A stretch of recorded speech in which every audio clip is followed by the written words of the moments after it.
But sorry good morning না good afternoon হবে। আমি আজকে অনেক লেট ক্যামেরা অন করেছি, ব্লগ স্টার্ট করছি। ওদেরকে দেখো কত সুন্দর সবাই সেজে গুজে দশমীতে মানে সূর্য ছোঁয়াতে অনেকেই যাচ্ছে, বাট আমি মা বলে এবার ঘরেই দিবে। এই দেখতে পাচ্ছি যদি কি সুন্দর লাগছে বলতে দেখো, কি সুন্দর লাল শাড়ি পরে সাদা লাল শাড়ি পরতে তো ভালোই লাগছে, একদম সুন্দরভাবে সেজে নিয়েছে, দারুণ লাগছে দেখতে। হ্যাঁ আমার এবার হলো না, তো চলো আমি স্নান টান এখনো করিনি, স্নানে যাবো, পুজো দেবো। তো আবার ফটাফট করে স্নান টান ছেড়ে দেবো। আমি কিছু রিলায়েন্স থেকে অর্ডার করেছি জিনিসপত্র, বাট স্মার্ট পয়েন্ট থেকে এখনও সেই জিনিসগুলো আসেনি, তাই ভাবছি যে কী করা যায়, এখনও আসলো না। তো আদৌ কি আজকে দিবে কিনা, 5 তারিখেই দিবে, কী করবে কী জানে, কোনো তো জিনিসপত্রই আসছে না। কিন্তু দোকান তো রিলায়েন্স তো খোলাই আছে। তো চলো স্নান টান করে নিই, সেরে নিই, তারপরে তোমাদেরকে দেখা হচ্ছে। Tata. A few minutes later. Guys good evening. আমি গুড ইভিনিং বলে দিচ্ছি, কী যে আমার হয়ে গেছে আজকে। তো স্নান টান করে চলে আসছি, গুড আফটারনুন বলতে গেলে গুড ইভিনিং বলে দিয়ে। দেখতে পাচ্ছ কি কাণ্ড কারখানা করেছে। গাইস গুড ইভিনিং, আমি গুড আফটারনুন, সরি বারবার গুড ইভিনিং বলছে। ওই যে সন্ধ্যাবেলা বলি না, হ্যালো গাইস গুড ইভিনিংয়ের জন্য বলে দিয়েছি। বাবা কাণ্ড কী করেছে, পাইপটা দিয়ে তুমি খুলে রেখেছো, ঠিক আছে, মানে এইভাবে করে রাখছে দেখে কী আর বলবো। হট করে দেখে জল পড়ে একদম শেষ অবস্থা। তো ভাবলাম যে এখানে একদম বন্যা করে দিয়েছে, একদম আমারও ভিজে গেল পুরো, একদম বন্যা করে দিল। জাস্ট লুক ইট। আমি যদি না আসতাম তাহলে যে কী কাণ্ডটা হতো আমি জানি। 1 hour later. ভাবলাম না আসছি যখন একটু জল দিয়েই দিই, এত জল নষ্ট করার থেকে কি আছে, জল সব নষ্ট হচ্ছিল, পুরো গাছে জলে নষ্টই হচ্ছিল।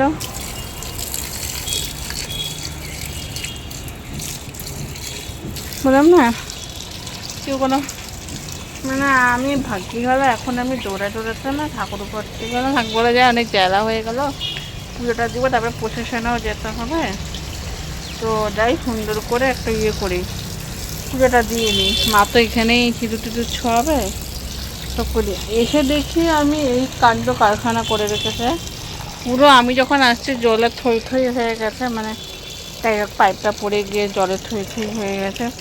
ভাবলাম জলগুলোকে নষ্ট করার থেকে ভালো আমি এখানেই পাইপে মানে জলগুলো দিয়ে দিই, জল পুরো নষ্টও হবে না, দিতেও সুবিধা হবে, আর জলও কাছেরটা কাজ করবে, আর সবথেকে সুবিধাও হবে। এই জন্য গাছগুলোতে আমি জল দিচ্ছি।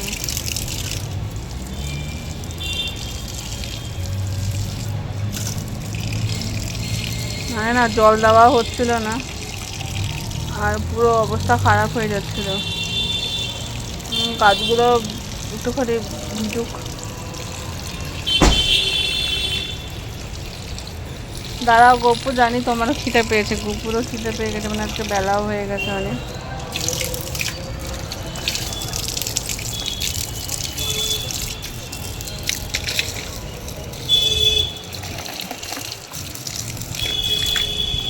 আমি জানি আজকে অনেক বেলাও হয়ে গেছে, আর গপুরও অনেক খিদে পেয়েছে, আমি কিন্তু কি করা যাবে আর এখানে সাদা গাছগুলোতেও জল দিয়ে দিই, কোনোটাতেই জল দেওয়া হয়নি। আর বেকার না, এই জলগুলো নষ্ট হচ্ছে না, আমার খুব গায়ে লাগছিল সত্যি কথা বলতে। পুরো একদম পুরো থই হয়ে গেছিলো জলগুলো, মানে ইয়েও হচ্ছিল না। তো চলো একবারে এদিকে জল দিয়ে তারপরে দেখা হচ্ছে। টাটা। এই যে রিলায়েন্স স্মার্ট পয়েন্ট থেকে জিনিস দিয়ে গেছে। পাপা ওই ঘরে যাও। ইউনিয়ন স্মার্ট পয়েন্ট থেকে জিনিস আসছে, তো এটা খুলবো। জিনিস আসছে দেখতেই পাচ্ছ, একটা জিনিস অর্ডার করেছে তো দিয়েছে, যারা খোলা যাক। অর্ডার করেছে এই যে মাই ফেভারিট চিজ বিস্কুট, তারপরে হচ্ছে এই যে চিজ,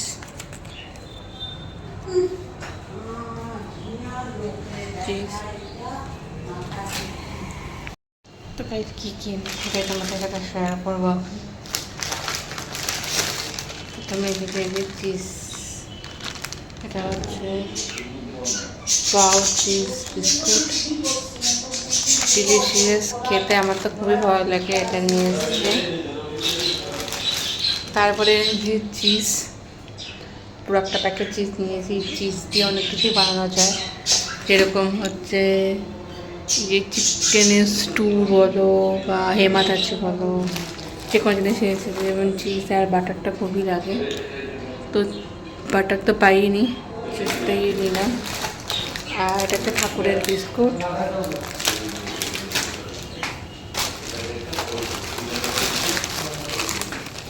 তারপরে চা খাওয়ার জন্য টোস্ট বিস্কুট। এটা হচ্ছে রুক্সের মিল্ক টোস্ট বিস্কুট, আমার তো খুবই ভালো লাগে খেতে, আর বাবারও খুব ফেভারিট টোস্ট বিস্কুট দিয়ে চাটা খেতে খুব ভালো লাগে।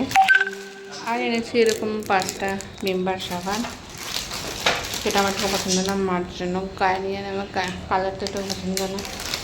এই জিনিসপত্রগুলো আনা হয়েছে, তো চলো একবারে লাঞ্চ টাঞ্চ করে তারপরে মুখে দেখা হচ্ছে। টাটা। 20 minutes later. পুরোপুরি একসাথেই বলে দিলাম। এখন প্রায় বাজে দুপুরবেলা খাওয়া দাওয়া আসলাম, প্রায় 4:30 মতো বাজে। আর এই দেখতে পাচ্ছ বাড়ির লোকের ভিড়, সব দুর্গা বাড়ির থেকে বেরোলো, এখন এই দিকে সবাই ঘোরাঘুরি করবে।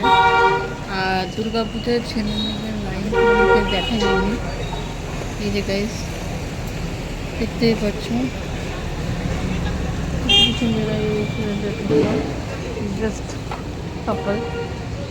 কাপলের তো ছড়াছড়ি। দুর্গা পূজায় যত কাপলদের দেখতে পারবে, এই দুর্গা পূজাতে তো কাপলের এই আবার দেখতে পারবে ভ্যালেন্টাইন ডের দিন কোর্টের মাঠে, এখানের মাঠে, আর দেখতে পারবে হচ্ছে দশমীর দিন। তাছাড়া আর কোথাও দেখা যায় না কাপলদের। পুজো পুজো পুজো পুজো শেষ, পুজো আসবে আসবে, কী মজা, কী আনন্দ, কী এক্সাইটেড ছিল। দুর্গা পূজায় এটা করবো, দুর্গা পূজায় ওটা করবো, দুর্গা পূজায় এই ড্রেসটা পরবো, সেই ড্রেসটা পরবো, এত কিছুই প্ল্যানিং ব্লডিং সবই করা ছিল। বাট পূজার সময় সবই করলাম, তারপরে দুর্গা পূজা শেষ, আবার আসবে, পরের বছরের জন্য অপেক্ষা করো। কী করে পুজো শেষ হয়ে গেল না, মনটাও কেমন তারপর মানে খারাপ লাগছে, পুজো শেষ হয়ে গেল।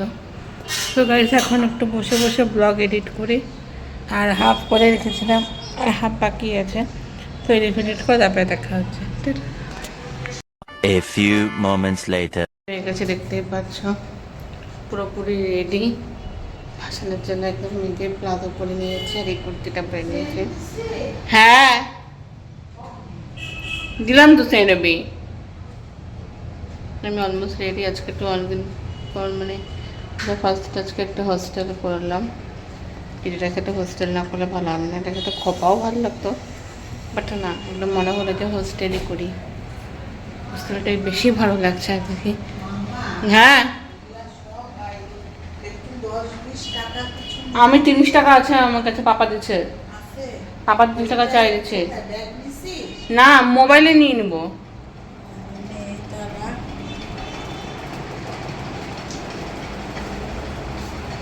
কি বানাবা?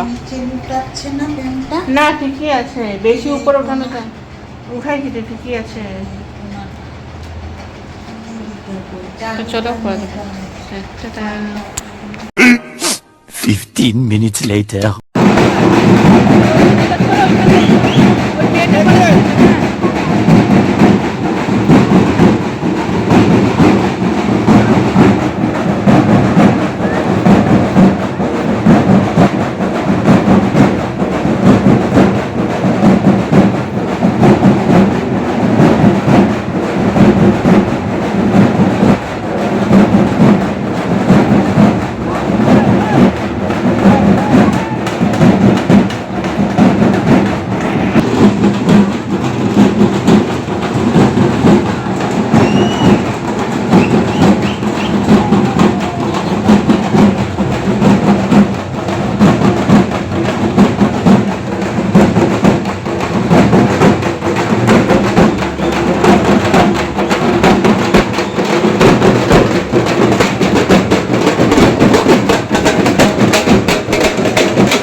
যেখানে কি সুন্দর ভাসানো আছে দেখতেই পাচ্ছ, ঢাক ঢোল বাচ্চা আমাদের দুর্গাবাড়ি নিউটাউন দুর্গাবাড়িতে। এত বৃষ্টি করছে এর জন্য তুলি আন্টিও মাথায় মানে এই শাড়ি পরেছে না, ঘোমটা দিয়ে নিয়েছে, মাও কিন্তু মাথা ডেকে নিয়েছে। বাট যেহেতু আমি ভাসানে যাবো শাড়ি পরিনি, কুর্তি আর ব্লাউজই পরেছি, কারণ হচ্ছে ভাসানে শাড়ি পরে আমি যেতে পারতাম না, সো এর জন্যই কুর্তি আর ব্লাউজটা পরেছি। তো আর এত বৃষ্টি হচ্ছে না, এরকম সবাই নাচানাচি করছে, ভাবলাম তো শেয়ার করে আবার স্টপ করে দাঁড়িয়ে পড়লাম, কারণ হচ্ছে ঠাকুরটা আসতে অনেক দেরি করছিল, মানে দূরে আছে, আমরা অনেকটাকে তারপরে আবার আবার আগানো শুরু করলাম। আন্টি আবার একটু দাঁড়ায় কাছে যদি গল্প করছে, তো ফট করে আমি চলে আসলাম এদিকেই। তো হাঁটা শুরু করলাম, এই যে নাচ হচ্ছে, ঢেঙ্গে ঢেঙ্গে ঢেঙ্গে ঢেঙ্গে করে ড্যান্স হচ্ছে, তোমরা দেখতেই পাচ্ছ, ড্যান্স তো শুরু হয়ে গেছে। তো আমরা সবাই জিজ্ঞেস করছে কি বুনু কোথায়, আমি বললাম এই তো এখানেই। এই একটুখানি কথা বলে দিল, মার মাথার থেকে ঘোমটাটা খুলে দিয়েছে। আর এই যে ঢাকের আওয়াজ তোমরা দেখতে পাচ্ছ, এখানে সুন্দর করে এত সুন্দর ব্যান্ড পার্টি বাজছে বিয়ে। চলো তোমাদের সাথে এই জিনিসটা শেয়ার করে তোমরা দেখতে রাখো, তোমাদেরও খুব ভালো লাগবে।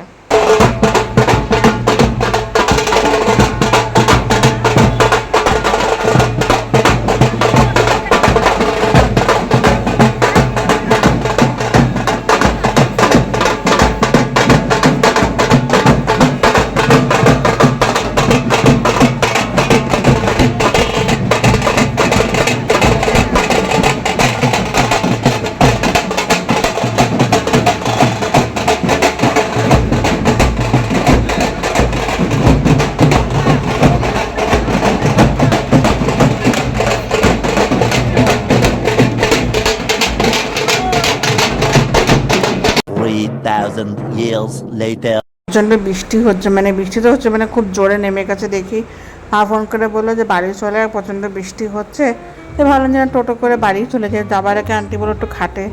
তো প্রতি বছর যেমন মায়ের জলটা নিই, এবছর কেন নিব না, তাই জন্য মায়ের জলটা নিতেই গিয়েছিলাম ঘাটে। ঘাটে গিয়ে দেখি অনেক ঠাকুর বিসর্জন দেওয়াই ছিল, তো ওখান থেকেই একটু ঘর দেখি পাশে রাখা, ওই ঘরটা করে জল নিয়ে পুরো আমার নিজের গায়েও দিয়েছে আন্টি, তারপরে আমার গায়ে দিল, মার গায়ে দিল, আর এখানে টোটো ছিল তার গায়ে দিল। তো এখন চলে যাচ্ছি বাড়ির দিকে। তো বাড়িতে যাই, বাড়িতে গিয়ে পুরো ড্রেস ফ্রেস পুরো চেঞ্জ করতে পুরো ভিজে গেছি, ভিজে অবস্থা আমার তো মাথা পুরো ভিজে গেছে, আর লাগছে প্রচণ্ড ঠান্ডা। বাড়িতে গিয়ে ভাবছি গরম গরম একটু কফি খাবো। তো চলো বাইরে যাওয়া যায়, আর টোটো করেই যাচ্ছি। আর আন্টির সাথে বলতেছি আন্টি সেই মজা হলো না, আন্টি বলতেছে হ্যাঁ। তো চলো বাড়িতে যাই, বাড়ি থেকে তারপরে দেখা হচ্ছে, টাটা। 20 minutes later. তো গাইস বাড়িতে চলে আসছি, আর বাড়িতে চলে আসার পরে এতটাই ঠান্ডা লাগছে, পুরো ভিজে শেষ অবস্থা, আর পুরো হাঁপিয়ে হয়ে গেছিলাম। প্রতি বছর কিন্তু এত তাড়াতাড়ি বাড়ি আসি না, এখন 7:30 বাজে, আজকে 7:30টার মধ্যে বাড়ি চলে আসছি। প্রতি বছর কিন্তু প্রায় 9টা বেজেই যায়, 8:30 পৌনে 9টার মতো বেজেই যায় বাড়িতে আস্তে আস্তে, কারণ ভাসান শেষ হয়, ঠাকুর ডুবানো দেখি, তারপরে কিন্তু বাড়িতে আসি। কিন্তু এই বছর একটু তাড়াতাড়ি আসা হলো বৃষ্টির জন্য, অনেকেই বাড়ি চলে যাচ্ছিলো, কেন এত বৃষ্টিতে তো পুরো টায়ার্ড অবস্থা না, আমিও পুরো ভিজে গেছি। বাড়ি থেকে ড্রেস ট্রেস চেঞ্জ করে তারপরে হচ্ছে দিতে হবে সন্ধ্যা আমার। গিয়ে আগে ভাবছি গিয়ে কফি খাবো, কফি খেয়ে তারপরে সন্ধ্যা দিতে যাবো, সন্ধ্যা দিয়ে দেবো, দিয়ে তারপরে তোমার সাথে আবার দেখা হবে। তো ফটাফট করে মাকে বললাম, মা উপরে গিয়ে তুমি গেটটা খোলো, আমি কিছুক্ষণ দাঁড়াই।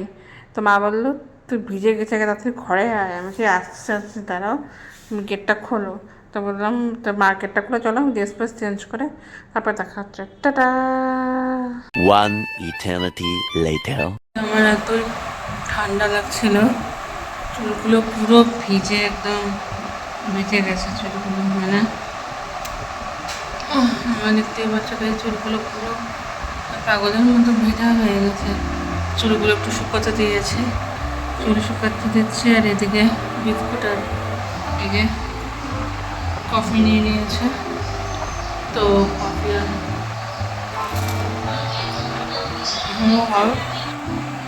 তাড়াতাড়ি করে খেয়ে নিচ্ছে, কারণ সন্ধ্যা দিতে পারিনি, আমি তো সন্ধ্যা না দিয়ে খাই না।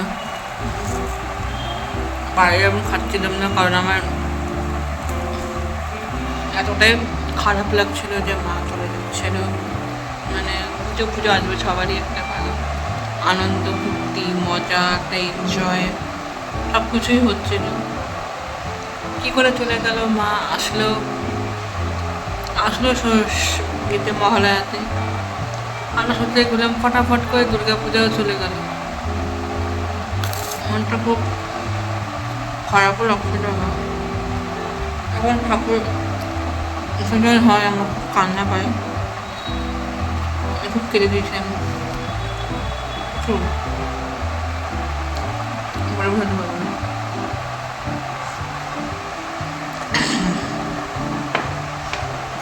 আমার জিভ পুড়ে গেছে,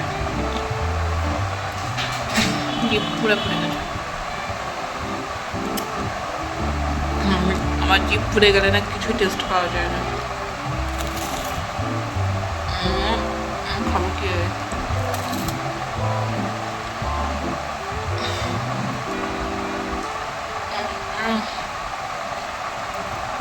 খাবারই ছিল। আমার প্রচন্ড মন খারাপ লাগছিল ওদের একটু হলে একটা কথা বলছি। আমার ফোনটা রেখে দিতে হবে না, ফোনটা দিতে হবে তাই জন্য টাইম নেই। ঠাকুর ফোনও আছে।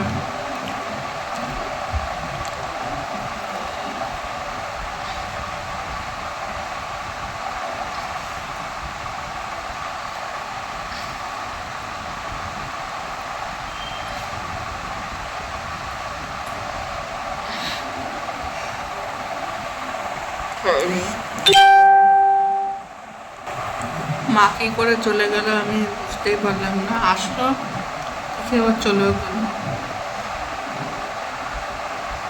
আমার এতটাই খারাপ লাগছিল যখন মা চলে যাচ্ছিল, আমি বোঝাতে পারবো না। আর কান্নাও প্রচন্ড পাচ্ছে না। আমি বুঝি না মানে ভগবান পাপীদেরকে এতটাই ইয়ে করে যে পাপীরা শাস্তি পাচ্ছে না। মানে ক্রাইমের পর দুনিয়াতে এত ক্রাইম করছে, এত মানুষের জীবন নষ্ট হচ্ছে। জানি না মা কি করছে। আমার এত জীবনের নষ্ট হচ্ছে, এত লোকের হচ্ছে, তাও কোনো কিছু ইয়ে হচ্ছে না। কফিটা খেয়ে তারপরে দেখা হচ্ছে। 15 minutes later. কোনোদিনও কেন যে শাস্তি দেয় না আমি বুঝি না। দুনিয়াতে প্রচুর পাপ হচ্ছে, প্রচুর পাপ মানে মানে এত ঘুরি পাপ হচ্ছে, মানে বোঝা যায়। কারো রেপ হচ্ছে, কারো কেউ চুরি করতেছে, কারো গয়না চুরি হচ্ছে, কারো জিনিস বিক্রি করে দিচ্ছে, কাউকে না জানিয়ে কারো জিনিস উধাও করে দিচ্ছে। কেউ কারো বউকে মারতেছে, পিটতেছে। আবার যেখানে আবার ফ্যামিলি অশান্তি করছে, যেখানে আবার অনেকে আবার টর্চার করছে। আবার অনেক ফ্যামিলিতে বউকে ধরে মারছে বিনা কারণে, অকারণে। বাইরেরা ঘরে এসে দেখায় বউকে মারে। আবার অনেকে আছে মেয়ে বাচ্চা হলে ফেলে দিচ্ছে, অনাথ আশ্রমে দিয়ে দিচ্ছে। কেউ কারো মা বাবাকে ঘর থেকে বের করে দিচ্ছে, কেউ ছেলের বউ বেশি করে অশান্তি করছে। কোনো বাড়িতে আবার ছেলে আর ছেলের মা মিলে বেশি অশান্তি করে। মানে দুনিয়াতে প্রচুর পাপ করছে। এই পাপীদের ভগবান যে কেন শাস্তি দেয় না আমি বুঝি না। পাপীদের দেখি জয়ধ্বনি হয়, জয় লাভ হচ্ছে। আমি চাই যে পাপীদেরকে এত শাস্তি দুক যে ওদের হাত পা কাঁপে। কেন শাস্তি দেয় না আমার কোশ্চেন। কেন কোর্টে যদি এরকম একটা রুলস থাকতো, মানে এমন একটা আইন থাকতো যে যে যে মেয়েদের সাথে এতটাই মানে করবে যে যাকে এত শাস্তি দেওয়া উচিত যে সেকেন্ড বার কারোর সাথে করার আগে সে সাতবার চিন্তা ভাবনা করবে। যে কোনো ছেলের হোক, একটা ছেলের ফ্যামিলি হোক বা মেয়ের ফ্যামিলি হোক, যেই হোক না কেন। আই থিঙ্ক আমার আজকে দশমীতে আমার এটাই আবদার অ্যান্ড এটাই চাওয়া পাওয়া যে ভগবান সবাই অঞ্জলি দিচ্ছে, কার মনে কি চলছে, কার মনে কি খারাপ চলছে, কিন্তু সবার মনে একটা না একটা পাপ আছে। অনেকের মনে কিন্তু খারাপ জিনিসটাও আছে, ভালো জিনিসটাও আছে, কিন্তু 20% লোকেরাই ভালো জিনিসটা ক্যাচ করে ভালোভাবে চলে। 80% মানুষগুলোই কিন্তু খারাপ জিনিসটাকে বেছে নেয়। কেন? শর্টকাট রাস্তাটাকে চেনে দেখে খারাপ জিনিসটাকে বেছে নেয়, ছল কপট করে, মিথ্যা বলে, পরক্রিয়া করে, অনেক অনেক অনেক কিছু করে। সে বুড়া হোক, এই জেনারেশন হোক, পুরো সব জেনারেশনের কথাই বলছে।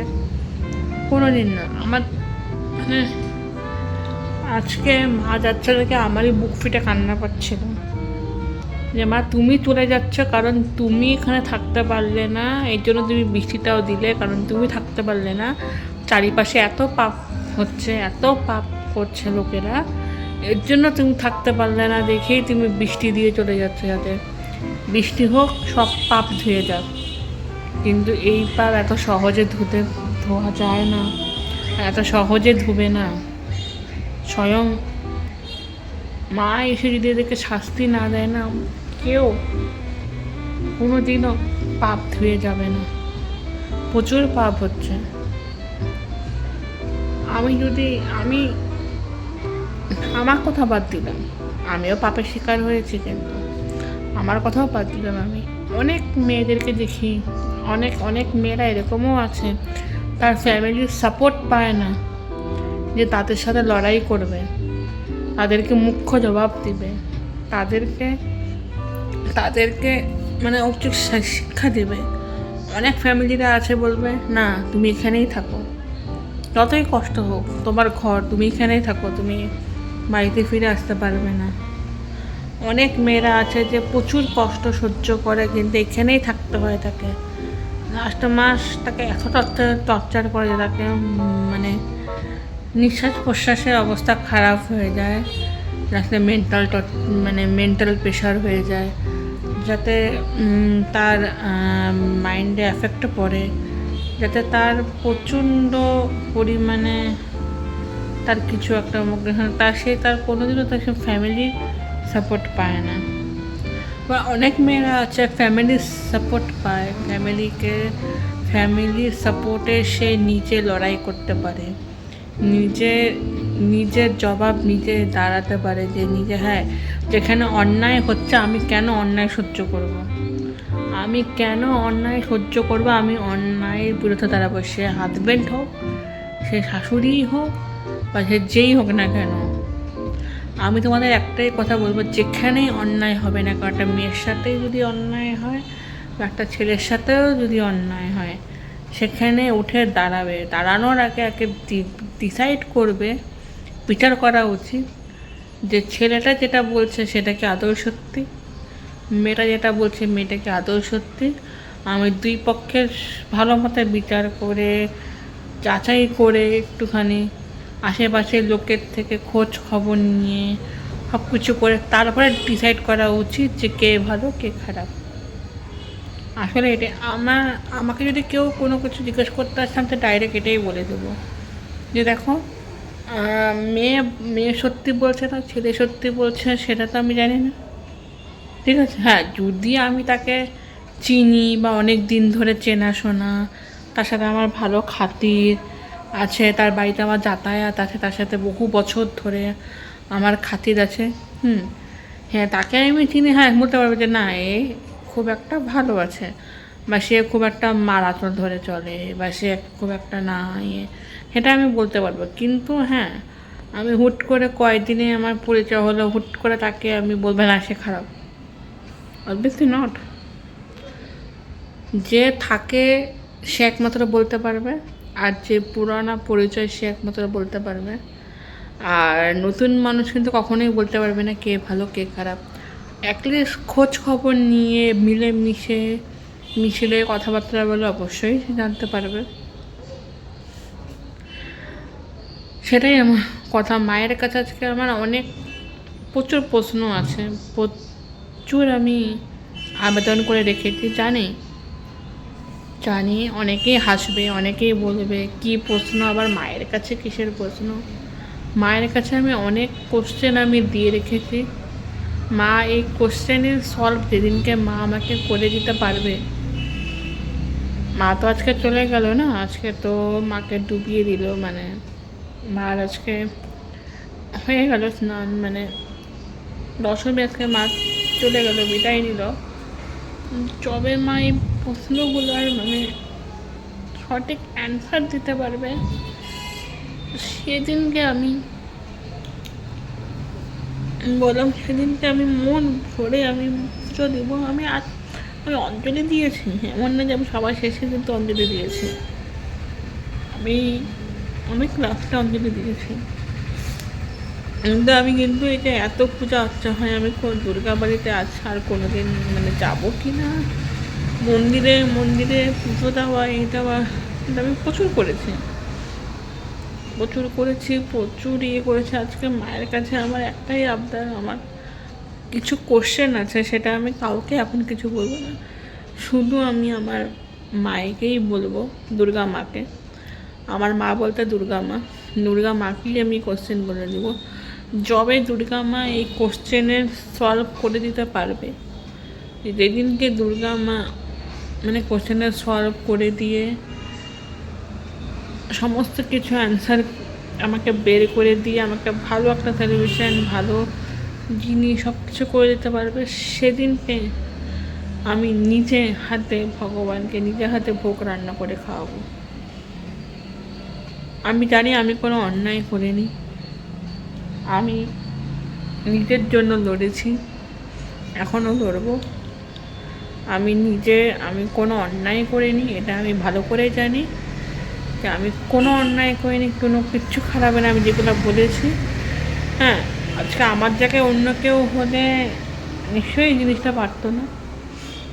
যদি ফ্যামিলি সাপোর্ট অনেকেই আছে গ্রামের দিকে, সত্যি গ্রামের সাইডে অনেকেই এরকম আছে যে এখনও তারা অনেকেই আছে লড়তে পারে না, অন্যায়কে প্রশ্রয় দিয়ে যায়, মানে ফ্যামিলির সাপোর্ট সহজে পায় না। আই এম থ্যাঙ্কফুল যে আমি ফ্যামিলির সাপোর্ট পেয়েছি, অনেকে ফ্যামিলির সাপোর্ট পায় না। আবার অনেক হাজব্যান্ডরা এত ভালো হয় যে সে দেখে যে আমার বউয়ের সাথে না সত্যি অত্যাচার হচ্ছে। থ্যাঙ্কফুল আমার জিজুদেরকে আমি দেখেছি, আমার 3টা জিজু আছে, আমি ওদেরকে মানে আমি বলবো খুব লাকি। আমার বান্ধবীরও যে বর আছে সেও খুবই লাকি, মানে আমার 4 জিজু আছে, এত লাকি মানুষ। মানে আমার 3 দিদি আর আমার বান্ধবী, আমার মাই বেস্ট ফ্রেন্ড, ওরা 4জন এত লাকি, কারণ ওদের প্রচুর ঝড় এসেছিল। যেরকম আমার বতির কথাই বলি, প্রচুর সবারই মানে লাইফে কিছু না কিছু ঝড় আসে, বাট সেখানে হাজব্যান্ড হয়ে সত্যি অনেক বড় সাপোর্ট করেছে তাদেরকে, বউদেরকে প্রচুর সাপোর্ট করেছে। আমার বান্ধবীরও আমার ওর লাইফে অনেক ঝড় এসেছে, বাট কিন্তু ওর হাজব্যান্ড ওকে প্রচুর সাপোর্ট করেছে, বাট এখনও ওকে সাপোর্ট করে রেখেছে। এইটা হয় বেস্ট লাইফ পার্টনার, যেখানে বুঝতে পারছে যে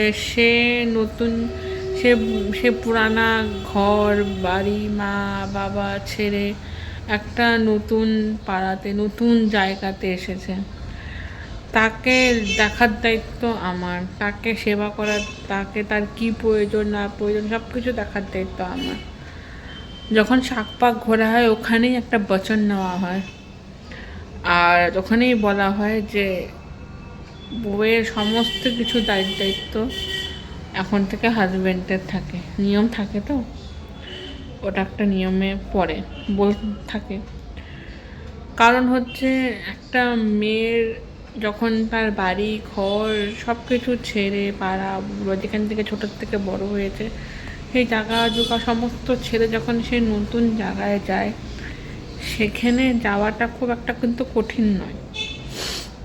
মানে প্রচুরই মানে স্ট্রাগল করতে হয় তাকে, কঠিন নয় বলতে গেলে, মানে স্ট্রাগল প্রচুর করতে হয়। কারণ সে জায়গার জন্য না, বাট পাড়া নতুন, তার তার কাছে তার ফ্যামিলি নতুন, তার কাছে তার মানে জায়গা সমস্ত কিছু জিনিস মানে তোমার তার কাছে নতুন। তো সেই আন্দাজে সেই মেয়েটাকে প্রচণ্ড দেখার দায়িত্ব থাকে হাজব্যান্ডের। আমি অনেক ভিডিও দেখি, ফেসবুকে অনেকেই আসে যে দেখি যে হাজব্যান্ডরা কোনো সময় ওয়াইফের অনেকে সাপোর্ট করে না, ওয়াইফকেই দোষী বলে, বিয়ে করে নিয়ে এসে ফেলে রেখে দেয়। হ্যাঁ, ঘরের বউ ঘরে থাকা ভালো, বাইরে যাওয়া ভালো না বেশি, এটা করবে সেটা করবে কেন? হ্যাঁ, আমরা অনেক অনেক হাজব্যান্ডদেরকে দেখি না বউকে সাপোর্ট করে, তুমি করো, তোমার পিছনে আমি আছি, তুমি এটা করবে করো, আমি আছি তোমার পাশে, তুমি করো না, তুমি চেষ্টা করো, আমি আছি, আমি এটা করে দেবো। বা তুমি এটা করো, তুমি ব্লগ করছো করো, আমিও আছি, আমি তোমাকে ভিডিও করে দেবো, আমিও তোমার ক্যামেরার সামনে আসবো, আমিও তোমাকে সাপোর্ট করব। অনেক আমার বাড়িতে সত্যি কথা বলতে আমার মা খুবই লাকি, কারণ আমার বাবা আমার মাকে প্রচুর সাপোর্ট করে, প্রচুর বলতে প্রচুর। এই যে দুর্গা পূজায় আমাদের বাড়িতে 3 দিন রান্নাবান্না হয় না, আমার মা করতে চায় কিন্তু বাবা দেয় না, কেন বলে দিয়েছে দুর্গা পূজায় কোনো রান্নাবান্না হবে না, ওই দিনকে মার ছুটি থাকে, ঠিক আছে। কিন্তু মাকে হোক কিছু না কিছু, যেমন বার্থডে আসলে মাকে নিজে হাতে বাবার কাছে যতই টাকা থাকুক, কম থাকুক, টাকা আজকে যেমন 500 টাকা থাকুক বা 200 টাকা থাকুক, যদি 500 টাকা থাকে, যদি ড্রেস কেনার মতো টাকা না থাকে, তাও হলেও হাত থেকে হলেও 500 টাকা দিয়ে কিছু হলেও খাবার নিয়ে এসে মাকে দেয়। আবার কোনো সময় কেক এনে মাকে গিফট দেয়। আবার যদি কোনো সময় ধরো না যেদিকে বাবার কাছে টাকা থাকে সেদিকে মাকে বার্থডেতে কিছু না কিছু গিফট এনে দেয়। আবার আমাদেরকে বলে একটু মিন্ত্রা মা জানি কী জানি পড়তে পছন্দ করে একটু অনলাইনে দেখে যেত, অর্ডার দিয়ে দে, আমি টাকা দিয়ে দেবো, এরকম বলে দেয়। অ্যানিভার্সারিতে পড়তো, আমি ছোটোবেলার থেকে দেখে আসছি মাকে কিছু না কিছু দিত, পালসের সেট, চন্দানি পালসের সেট দিত, কোনো সময় না হলে সোনার কিছু জিনিস, না হলে ড্রেস পোশাক, সে বলে শাড়ি না, অনেক কিছু দিত মাকে। জিন্স টপ পরতে পছন্দ করে সেটাও দিত, মা 3 পিস 2 পিস পরতে পছন্দ করে সেগুলো বাবা দিত। কোনো সময় মানে কোনো দিনও যে না দিব না বা কিছু না, সব কিছু সেলিব্রেট করতো। বার্থডে পূজাতে প্রতি বছর আমার বাবা আমার মাকে একটা হলেও শাড়ি দিত। এই বছর বাবা বলছিল, বাট মা নেয়নি, কারণ মার কাছে প্রচুর শাড়ি হয়ে গেছিলো দেখে মা বলছে না এবার আমি নিব না। কিন্তু মা প্রতি বছর বাবা মাকে দেয়, শাড়ি বাড়ি সবই দেয়। সেলিব্রেট করে দুর্গা পূজায়, কালী পূজা দুর্গা পূজা আমরা সেলিব্রেট করি, মজা করি। হ্যাঁ, আমরা ঘুরতে যাই, মানে খুব এনজয়। হ্যাঁ, মা বাবার মধ্যে খুব বাবা মাকে প্রচণ্ড সাপোর্ট করে। প্রথমে যে অষ্টমীতে আমরা সারাদিনের জন্য বাইরে ঘুরে ফিরে আসি, বাবা প্রচুর সাপোর্টিং করে। মা যদি কিছু করতে চায়, মা তুমি করো, আমি আছি পিছন দিকে। আবার কোনো সময় না করে না যে এটা করো না বা এটা করো না, করো। মা একটা বিজনেসকে যদি করতে চায়, বাবা বলবে হ্যাঁ করো, তোমার কী করতে হবে করো, আমি আছি পিছন থেকে, কোনো অসুবিধা হলে আমি হেল্প করব, কিন্তু তুমি চেষ্টা করো। কিন্তু সেটা তো বলে। অনেক হাজব্যান্ডরা এটাও বলেন, আমার মা বাবাকে এইটুকু যে সাপোর্ট করে দেখে আমার মা কিন্তু এখনও আছে। প্রায় 27টা বছর হয়ে গেল, 28 বছর হতে আসলো, মা বাবার বিবাহবার্ষিক হলো, 27টা বছর হয়ে গেল, এখনও কিন্তু একসাথে আছে, এখনও অ্যাডজাস্টমেন্টে আছে, এখনও কিন্তু একসাথে আনন্দ ফুর্তিতে মানে থাকে।